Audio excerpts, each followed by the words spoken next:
अस्सलाम वालेकुम व्यूअर्स, कैसे हैं आप। कंस्ट्रक्शन और डॉक्यूमेंट कंट्रोल के अंदर दो टर्म्स यूज होती हैं, प्रोविजनल सम आइटम और प्राइम कॉस्ट आइटम। उनके बारे में आज इस वीडियो के अंदर मैं बात करूंगा। ये काफ़ी कंफ्यूजिंग है इन दोनों के अंदर, तो मुझे भी समझने के लिए काफ़ी टाइम लगा। मैंने इंजीनियर्स का काफ़ी दिमाग खाया इस सिलसिले में, उनसे काफ़ी टाइम लिए तब जाके ये समझ आई है। आज की इस वीडियो के अंदर मैं इसके बारे में बात करूँगा कि इनके दरमियान क्या डिफरेंस होता है। तो सबसे पहले प्रोविजनल सम आइटम क्या होता है उसके बारे में बात कर लेते हैं। टेंडर स्टेज के ऊपर कुछ काम ऐसे होते हैं कंस्ट्रक्शन के अंदर जिनकी डिटेल जो है वो डिफाइन नहीं की जाती, टाइम कम होने की वजह से या किसी और वजह से कि मे बी लेटर स्टेज के ऊपर क्लाइंट जो है वो उनके अंदर कुछ चेंजेस कर दे, या वो क्लाइंट प्रेफर करता है कि later time. For example tender हम आज बना रहे हैं और कंस्ट्रक्शन होगी 4 साल के बाद, तो 4 साल के बाद मे भी कुछ चेंजेस आ जाए माहौल के अंदर या कुछ इस तरह की।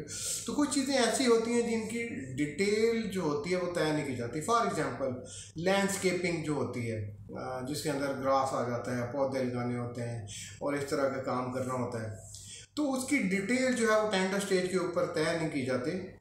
उसको जस्ट एक उसके लिए एक अमाउंट रख ली जाती है, एक प्रोविजनल सम अमाउंट रख ली जाती है।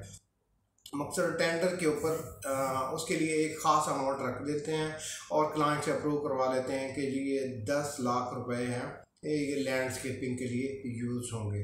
अब उसकी डिटेल नहीं होती कि कितने पौधे लगेंगे, कैसे पौधे लगेंगे, ग्रास कैसा होगा, पाम ट्रीज होंगे या क्या होगा। तो ये प्रोविजनल सम आइटम्स होती हैं जो कि कॉन्ट्रैक्ट के अंदर टेंडर स्टेज के ऊपर रखी जाती हैं।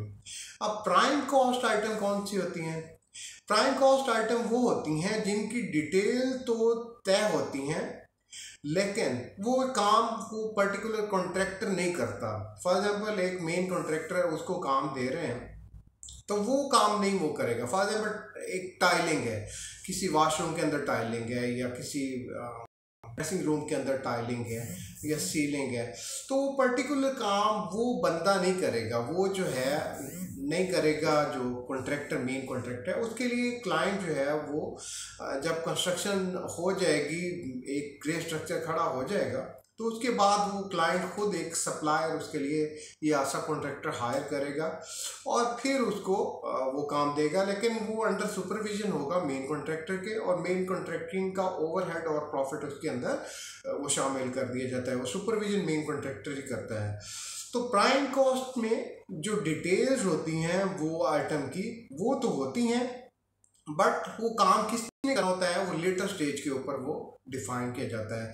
तो इसके लिए भी एक अमाउंट रख दी जाती है प्राइम कॉस्ट के लिए। फॉर एग्जांपल कोई आयरन मॉन्गरी का काम है, कोई डोर वर्किंग का काम है, कोई टॉयलेट्स के अंदर टाइलिंग वगैरह का काम है, तो ये स्पेसिफिक टाइप की आइटम होती हैं।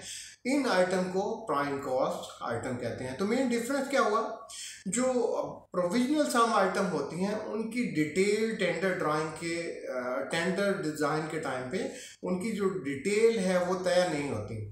वो एक लमसम किस्म की अमाउंट इस पर्टिकुलर एरिया के लिए उस काम के लिए रख ली जाती है। लेकिन प्राइम कॉस्ट के अंदर डिटेल तो मालूम होता है लेकिन वो काम किसने करना है वो लेटर स्टेज के ऊपर जो क्लाइंट है या कंसल्टेंट है वो अप्रूव करेगा और उसको लेके आएगा सब कॉन्ट्रैक्टर को, मेन कॉन्ट्रैक्टर के अंदर उसको रखेगा और इस तरह से वो काम जो है वो करवाया जाता है। तो ये दो चीज़ें होती हैं, प्रोविजनल सम आइटम और प्राइम कॉस्ट आइटम।